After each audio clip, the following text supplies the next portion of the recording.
Yeah, thank you very much for the introduction.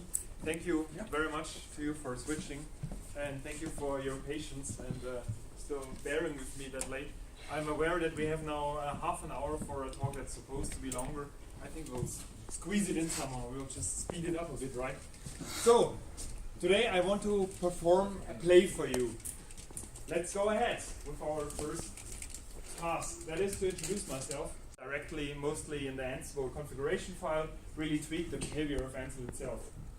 The second part I will be talking about is layer 8 optimization, right? I mean, Ansible can be perfect, but if we are doing mistakes, it doesn't really help. So how can we ourselves, as an Ansible user, make sure Ansible is running at the best possible speed?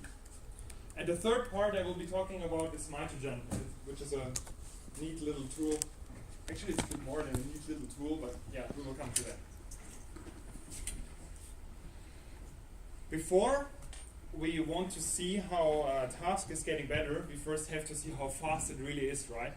And for that, we will use the so-called profile plugin.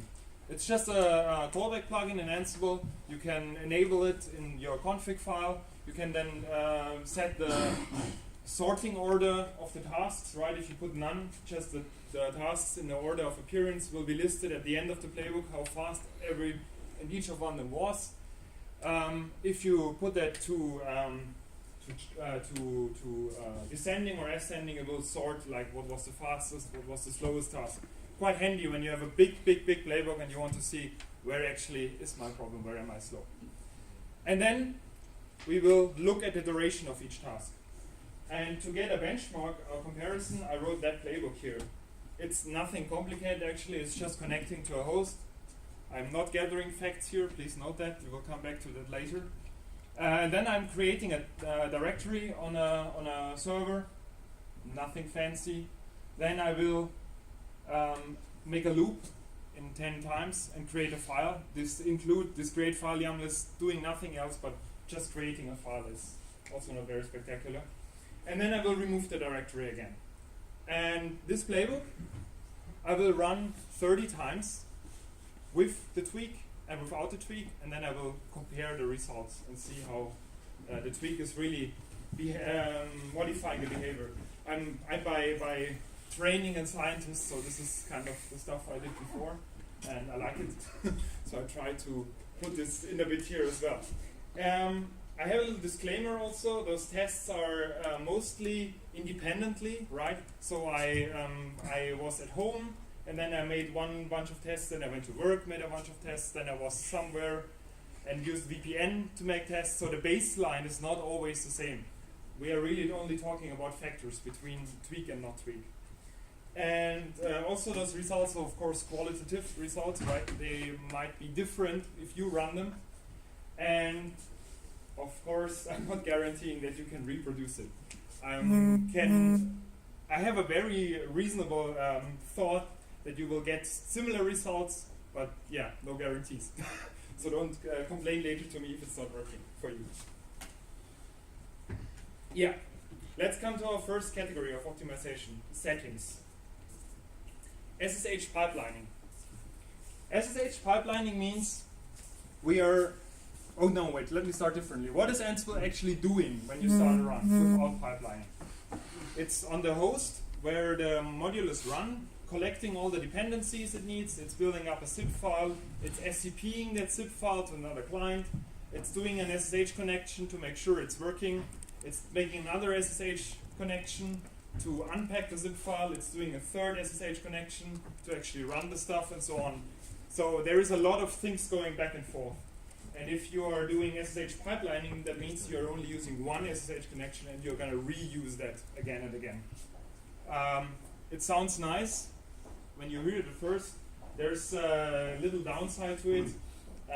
You are not allowed to use required TTY on the managed node if you're using SSH pipelining, and this is, as Ansible also writes in their docs, the default for a lot of operating systems, so you might run into trouble there. Yeah, but let's look at some results. How does it really look? So on the bottom of my graph, you can see the 30 runs I did with SSH pipelining. Meaning this is just really seconds, how long one of my playbook run took. And this is the average I made over all the 30 playbook runs. And then I did the same thing without SSH pipelining in normal run mode, and also made here an average. And you can see here on the top the average is it. Can you actually read that in the back? Yeah? Okay, cool. This is roughly 60, a bit lower, and the other one is roughly 40, a bit lower as well. So we are getting only by enabling this SSH pipelining a factor of 1.5 roughly, which is a good start, I would say. So let's continue finding such tags. The second thing is SSH multiplexing. Whereas, as we spoke before in a, let's say, longitudinal reuse of SSH, now we are going to a horizontal reuse, right? We are using the same SSH connection parallel, simply spoken, for more than one task. This is actually not really a tweak, because it's by now a default in Ansible. Maybe somebody knows since when I tried to look it up, I was not successful to figure out which version introduced it as the default. I have no idea. But yeah, okay, you might stumble upon all the versions. Do you know it? No? It's very early. Yeah, it was very early. It only didn't work with all the Linux systems like Yeah. 5 or something, but Yeah. it was very early on. It was Yeah, it was Param. It then switched off Paramicro, right? Yeah. 1.3 or 1. Yeah, okay. So it's very early. Still, technically, let's say it's a hack. And what I want to show here is actually what Ansible already is doing for you in terms of speed optimization. Because if you switch it off, it looks like this. This is with multiplexing, so this is the default behavior. You can see we have an average of 60, so this is very similar to the runs before. And if you switch off the multiplexing, I get an average of 260 seconds. So yeah, good job Ansible. Thank you very much for enabling this, because this is helping a lot.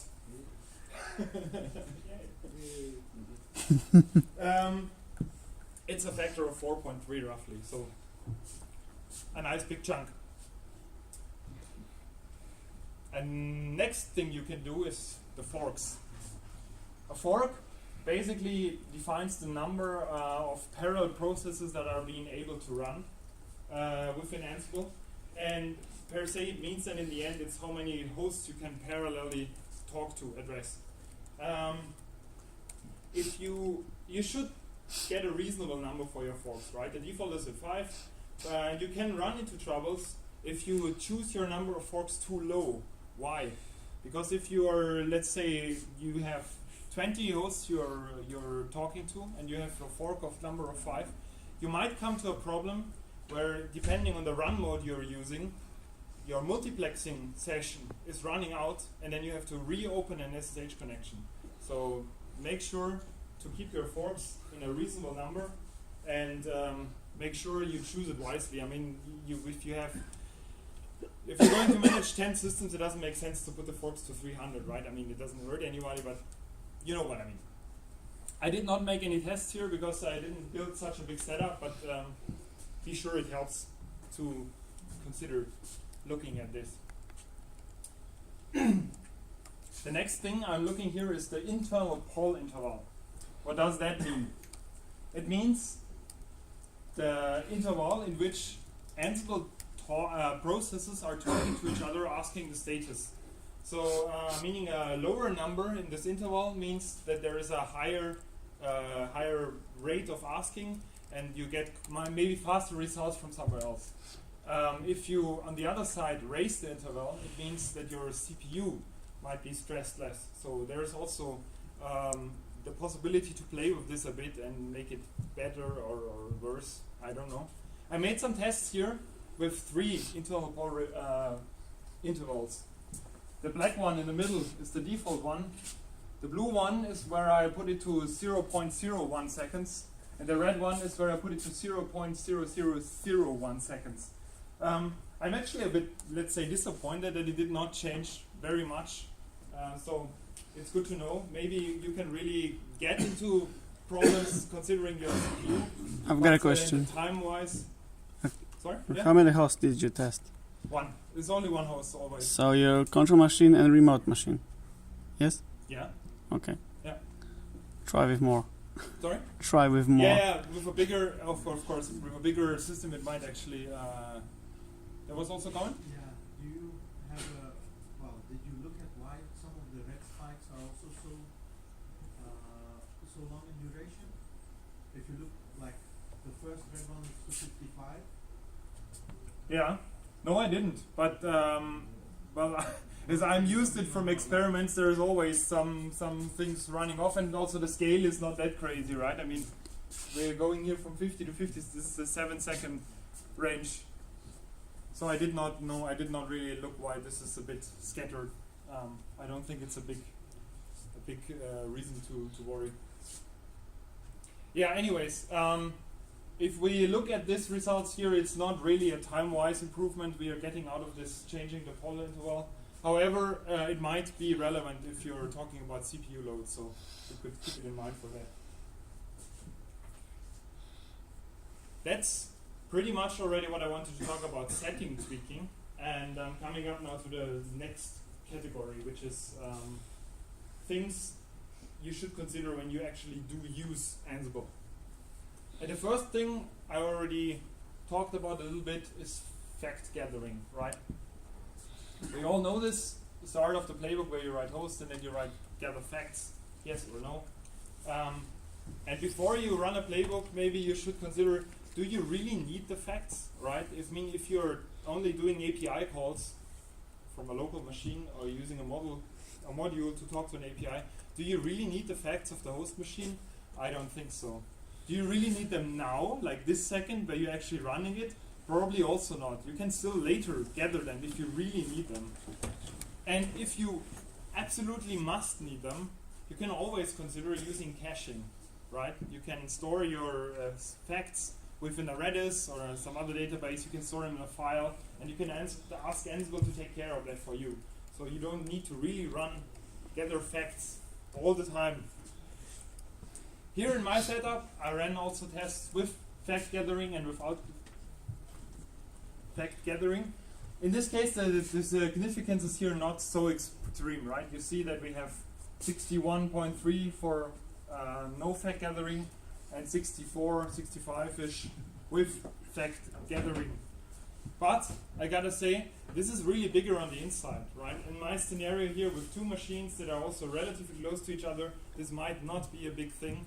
But if you scale up, as you said, right, 200, 150, whatever servers, this can really get an issue. So think about it if you need facts. Another thing is the pull mode. Does anybody actually use that here? Yeah? Okay. Some do. What is the pull mode? As you can see, the pull mode is actually another CLI tool that is included in Ansible. And with this pull mode, you can pull a Git repository, and then you can run a playbook that is within that Git repository. And if you build that in your computer and on your server and trigger it in kind of a cron way, right? You have something that you would consider similar to Puppet. I didn't say that loud, but it does the thing, right? And it's cool because you have a self-managing host. You don't need SSH anymore because you don't need to go to that host after the initial setup, and it does the job for you all the time. I also didn't do any tests here because it's a bit hard to in my setup and the time I had to actually implement automated testing with pulling and then again. But you can imagine that it has significant improvement because you just need to pull a Git repository and not build up SSH connections and deal with it. Another thing that I do see when I give Ansible trainings is this. If you look at those two tasks on top, right, both of them install packages. Here we have a list somehow here, a list of packages, and we want to install them. So yeah, why not loop over the package list? No, don't do that. This is worse. This is not worse. This is really bad. Do it like this. The package module can actually handle a list of packages, and the performance difference is huge. On the bottom, we have 70 seconds. On top, we have 151 seconds. For how many packages? I played a bit around with that. This test here is for 7 packages. I scaled it up to 20 packages and down to 3, and it seems to be relatively independent from the package number. So the factor between with and without. Yeah, because it's the overhead of the package manager that gets Exactly. each time, so it's linear. Exactly. Which package manager in this case? In this case, that's Yum. It's the CentOS. Yum. Yeah. Doesn't that do auto scoring? Sorry. Doesn't that do auto scoring? So that it automatically detects you're in the loop and then it pushes. In this, no, it doesn't. But Jan said it does. Yeah, when you use the Yum module, but not the package module. I think the package by default should detect the host remotely and Okay. redirect. Yeah, I am. It's still I'm not sure if it's squashy or not. Do we have an answer? It's deprecated. yeah. No conclusive answer yet. I mean, In 2.7 something you get a purple warning. Yeah, you get a pro warning. That's true. Yeah. But it's still not doing it, right? I mean, this is Ansible 2.7. I don't know what. I think you pretty much proved it is not doing it. Unless I fake the data. Which I didn't do, I promise. I'm a scientist, so I'm not faking data. Yeah, so let's stop with the resolution. Don't loop over package managers when you do install packages. It might have a huge impact, and do the job properly how it's meant to be done. And it will help. Just excuse me for a second. Sip of water. Okay. So, I have some honorable mentions here to make still. You could go ahead and use the free strategy, depending on the scenario, the infrastructure you do have to deploy your infrastructure, to run your playbook, right? Not do it in the normal, in the linear way, but in the free way. Does everybody know what that means? Run something in the free strategy? Yeah. No? Okay. No? Yeah, no? Okay. It means basically that you're not waiting for one step of the playbook to be done, but the hosts are treated independently, and so one host might be further ahead already in the installation process than another one. But there are limitations for that, especially when there are errors. Exactly, there are limitations. That's why I write here it might help. It's not always possible for your use case to use it, but if you can consider using it because it helps. If you do things like a server installation, you can always consider using a golden image, right? And not just bootstrap everything, install everything from zero. Something that is a very, very important take-home message: move your management master as close as possible to your nodes. Network delay is one of the biggest time eaters you do have. So if you have your laptop and you're running from your laptop directly to your servers, it might be much worse than using a jump host that is also next to your servers, and do that. And very generally spoken, try to optimize your data flow, right? I mean, that includes things like moving your master closer to slaves. It's also other things like, I don't know, the way you retrieve variables, you parse them out. Make sure you're not building in extra way when you don't need to. And with that, I want to come to the last part of my talk, the Mitogen. And for that, I want to do a small excursus. Does anybody know what that is? Yeah. Biology. Exactly. It's biology. It's a division of a cell, right? We do have a cell, then we are doubling the DNA within the cell, then we are splitting the cell into two separate ways. We're moving the DNA into the old one, into the new cell, and finally we separate those two. And this step here in the middle is the so-called mitosis. This is where I'm separating the two cores from each other, triggered by a protein called Mitogen. And this is actually where the name Mitogen comes from. Mitogen is, as the documentation describes, a network-capable fork on steroids. So basically it's a process that is reproducing itself spawning another child and going on and further. And all those childs of the process can talk to each other, and they always get the same layer of information. So this child knows everything, this one knows what this and this one knows. And this is a Python library, actually, written as a Python library. It's replicating itself, it's distributing itself. It uses only one connection to your target. One, not 3 or 4 like Ansible then on pipelining, but one and only one. And it's ephemeral. So it's running solemnly in the RAM.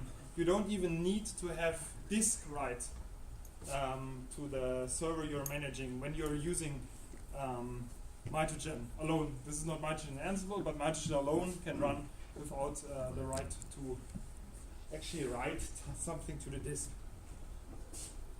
And you can, oops, I'm spoiling. You can include this Mitogen into your playbook. Rather simple. You just have to download it, link it in your configuration to the path where you're running it, and then you have to change the strategy of your playbook to run it in Mitogen linear. And if I run my same playbook again, this has massive dependence.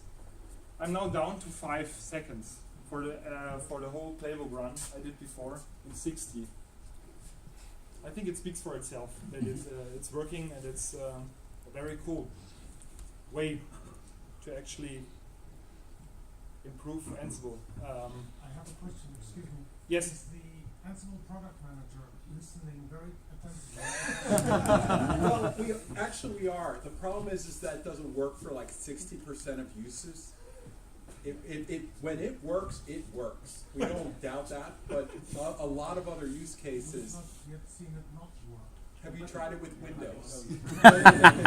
Have you tried it with networking? We have connection modules that Yeah. are also not working for.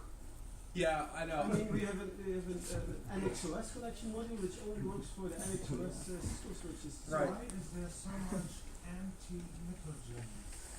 No, it is Okay. empty. I'm sorry. Wait. That's a total mischaracterization of us here. We've actually tried to work with this developer, and he wants to make changes that will break our users, and we cannot do that. And we're still trying to work with him to make concessions in order to get his stuff in and not break users. I'm not directly in the engineering team to give you a full technical readout, but we've had engineers working on this almost full time at parts in the last year, and have not been able to resolve the issues with him that we're finding in other users.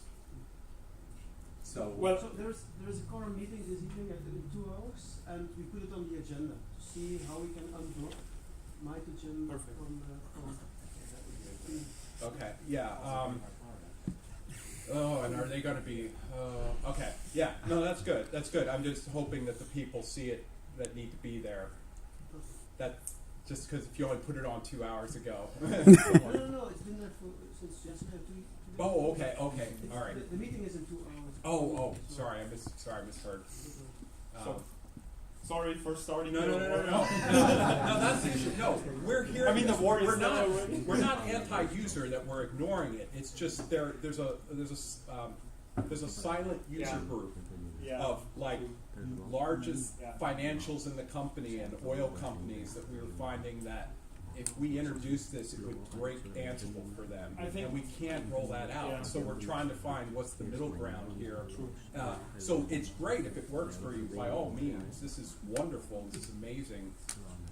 But if it's going to break other people, Nobody's asking. you know. Nobody's asking it to be the default connection method. That's not. No, yeah, true. And everybody who's interested can read the issue. I think everything is discussed from both sides very nicely. Yeah, but they never came to a conclusion that they could merge his PRs, and then he revoked some of them. Oh, okay. Yeah, I didn't see that. yeah. Something like that happened. Again, I'm not on that engineering team. I just know they were. Okay, let's summarize. Yes. There is Yes. something called Mitogen. If it works for you, use it because it's amazing. and I'm pretty sure we might see it in some way in Ansible in the future. Yes? On the website, it talks about not being production ready at certain points, so wondering if people using it in production safely. I have a customer that does use it in production safely, and it works. So there are use cases, yes. I never had a problem. I've got a question. But this applies only to the network Ansible run remotely. Yes. Yeah, my understanding is it's only speeding up. Yeah, it's speeding up the net. SSH. Yeah, exactly. Yeah. Okay. So if you're running locally, It's not changing. Okay. Does this work when you have like Bastion hosts in between your Yes. control node You and can your... make it work with Bastion also. Okay. Yeah. So, like I said, well, the website says there is something like a factor 1.5 to 7 that's to be expected. In my case, I have a factor 12 here. This is lab environment, right? And we all know that lab environments are always better than the real case scenarios, but still 1.5 to 7 is quite nice. Look at it. Maybe it works for you. Maybe not. And with that, actually, I want to summarize already. I introduced a bunch of tweaks, right? And we talked about SSH pipelining, which is very nice. It might not work due to required TTY problems. Multiplexing you still have in, right? So it's written here for 0. You can talk about the forking, consider your forks. The internal polling did not really change anything here for me. Maybe it would change if we really scale up the number of hosts. And then it would come useful in. The no flag gathering is a very, very good thing. You should really consider that. The same for the boommode. It might help you. Please do not loop over package management. I did not talk here about async. It's also a way like you can do jobs parallel when you run playbooks. I didn't mention here because there are very special setups where it makes sense, but I listed here anyways. If you want to read about it, it's very well documented. You can consider changing the strategy. You can use a golden image. You can, that's what I said before, move your management node closer to your managed nodes. That's what I mean by a WAN to LAN here. And finally, there is Mitogen, which in my case is working brilliantly. Yeah, and since everything, as we learned here, takes usually longer than it does, please give me another 30 seconds. I just want to say, this is my company, ATIX, I'm working for. We are, let's say, a classical DevOps company. We're doing all kinds of stuff, considering containers. We are doing a lot of config management. We do have our own Foreman Catalog fork that we are using for vendor-independent infrastructure support. And I would say come to the booth to find us, but yeah, that's find me online, talk to me. If you have questions, please shoot. Other than that, thank you very much for coming and listening.